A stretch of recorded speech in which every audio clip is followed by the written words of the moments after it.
He didn't accept the 2020 elections, and he should have. So should Hillary in 2016, so should Brussels, and so should Westminster in 2016, and so too should Congresswoman Pelosi, instead of saying the 2016 election was, quote, hijacked. Ladies and gentlemen, when you're unqualified and you are a false, fake politician that only exists in the liberal confines of lunacy in America, and you go somewhere else, Nancy Pelosi, this is what happened to you.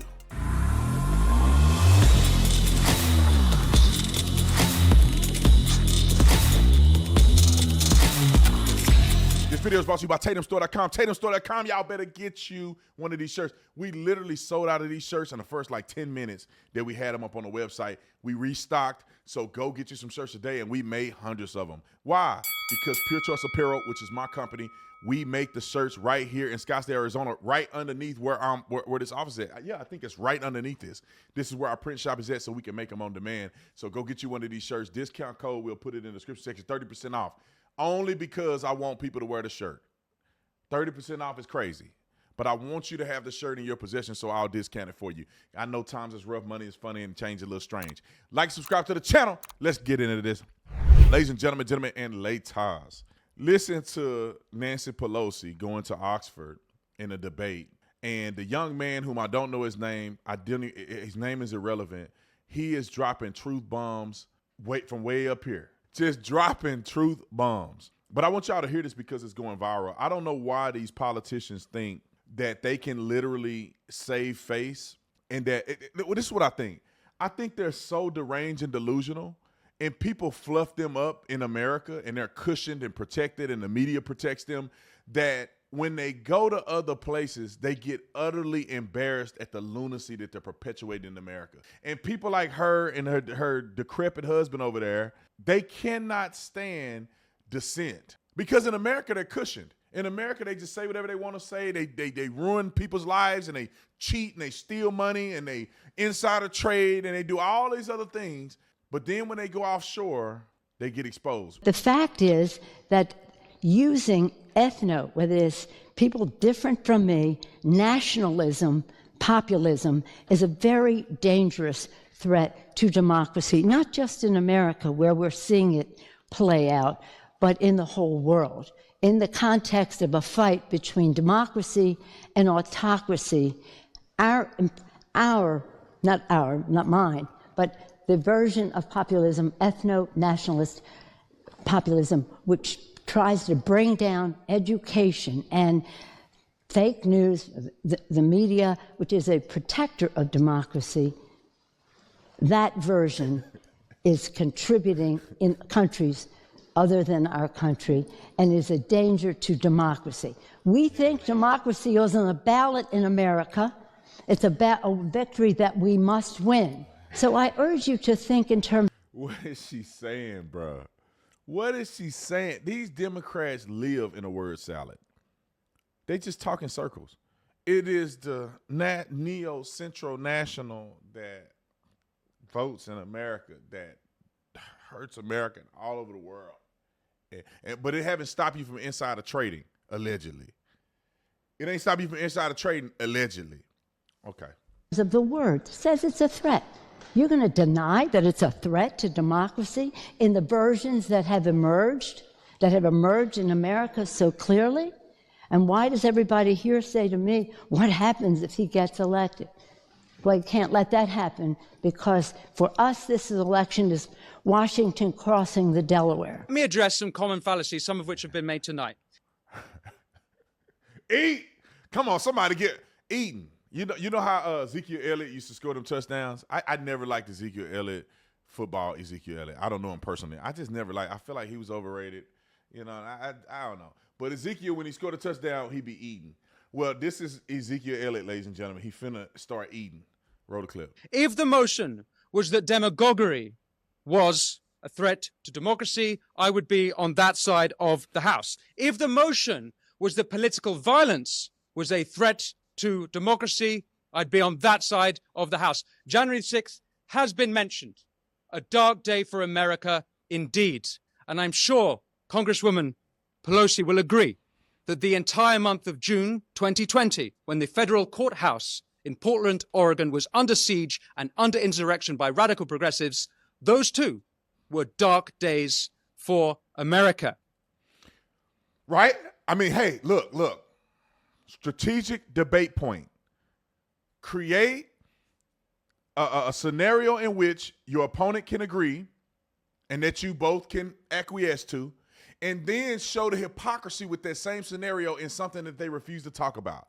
That's exactly what he did. January 6th was a threat to democracy, right? Yeah, right. They occupied the Capitol for 3 hours. But they took over the Portland Capitol building for a month straight. That's also bad, isn't it, Nancy? Listen to Nancy, though. Listen to Nancy. Yes? There is no equivalence there. So that, yeah. What? So you don't agree? That's fine. You don't agree. That's fine. But it is not like what happened on January 6th, which was an insurrection incited by the President of the United States. So you don't agree? My point, though, is that all political movements are susceptible to violence and indeed insurrection. And if we were arguing that fascism was a threat to democracy, I'd be on that side of the house. Indeed, the current populist age is a movement against fascism. Populism, as you know, is the politics of the ordinary people against an elite. Populism is not a threat to democracy. Populism is democracy. And why else have universal suffrage if not to keep elites in check? About big tech. Throughout the pandemic, Biden's team, the FBI, and the Department of Homeland Security colluded with big tech in censoring dissenting voices, not kooky conspiracy theorists. People like Dr. Jay Bhattacharya, the Stanford epidemiologist. People like Harvard scientist Martin Kulldorff. People spreading true information, not misinformation, true information at odds with the government narrative. Need I remind you, democracy without free speech is not democracy. And nobody better say that's not proven, because when Elon Musk took over, he exposed, and I think people forgot because people have a short memory, they exposed all of this stuff. Remember, they were tweeting about it. All of this stuff that they had uncovered in Twitter that was exposed. People like Charlie Kirk having a shadow ban on his account. They thought we were loony and making this up. They would shadow ban Charlie Kirk and other people who were telling the truth only because they did not want truth disseminated that countered their Democrat policy or the federal government. Before COVID, intelligence services colluded with big tech to have Trump suspended off Twitter. Yes, the same platform which hosted the Taliban and Ayatollah deaf to Israel Khomeini, they thought the president crossed the line when he tweeted on Jan 6th, quote, "Remain peaceful, no violence, respect the law and our great men and women in blue." That's a quote.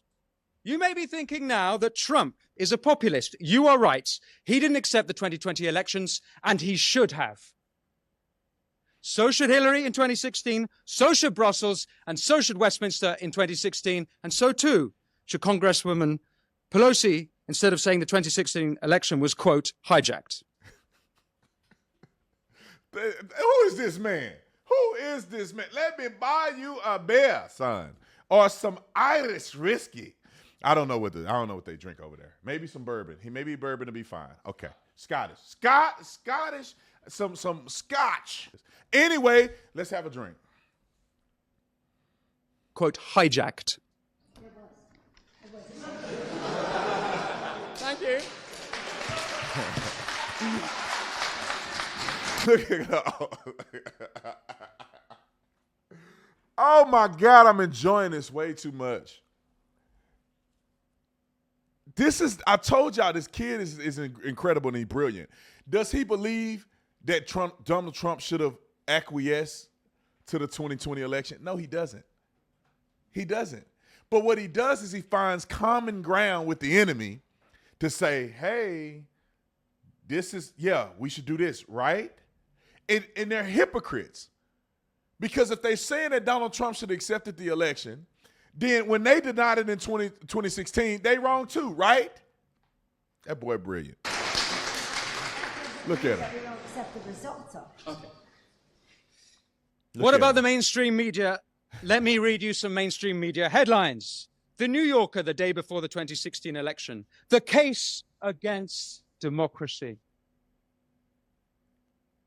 The Washington Post, the day after the election. The problem with our government is democracy. The LA Times, June 2017. The British election is a reminder of the perils of too much democracy. Vox, June 2017. The two eminent political scientists say the problem with democracy is voters. New York Times, June 2017. The problem with participatory democracy is the participants. Mainstream media elites are part of a class who don't just disdain populism, they disdain the people. Ladies and gentlemen, populism is not a threat to democracy, but I'll tell you what is. It's elites ordering social media to censor political opponents. Ding, ding, ding, ding, ding. It's police shutting down dissenters, be it anti-monarchists in this country or gender-critical voices here, or last week in Brussels, the National Conservative movement. I'll tell you what is a threat to democracy. It's Brussels, DC, Westminster, the mainstream media, big tech, big pharma, corporate collusion, and the Davos cronies. Ding, ding, ding, ding, ding, ding. The threat to democracy comes from those who write off ordinary people as deplorable. The threat to democracy comes from those who smear working people as racists. The threat to democracy comes from those who write off working people as populists. And I'll say one last thing. Come on. This populist age can be brought to an end at the snap of a finger. All that needs to be done is for elites to start listening to, respecting, and, God forbid, working for ordinary people. Thank you. Nancy, clap your hands. Even your husband clapping. Finally, somebody said it. Finally, I wish they would do this in America. Somebody, come on, keep it real. These people, what this kid said is just quite. It's quite simple, honest, and truthful. These people are frauds. We know that they're frauds. They know that they're frauds. They on one hand they say January 6th was the worst thing, and then in Portland they had the same thing in Portland, both federal Capitol buildings. Oh, but one is bad and one is not. Donald Trump did it, but then on his Twitter handle, he said that people should be peaceful and not attack the police. Come on. They talk out of this side, then when they do it, Donald Trump is a racist. Joe Biden, you don't know you don't know you want to vote for, you ain't black. They gonna put y'all back in chains. 94 crime bill, all this stuff that they're doing that disproportionately affected black people that they claim Republicans are racist for, they the ones did it. Did the eulogy of a former Klans member, Robert Byrd. That's your boy Joe Biden. We can go down the list, bro. We can go down the list. We can go down the list. Mayor Adams just made a connection and reference to illegals being able to swim good. Bro, that's racist and prejudice and stereotypical all at one time. But if that was a white man, say it with me, y'all, he'd be going to hell. All right, I'll see y'all on the next one. I got to get up out of here.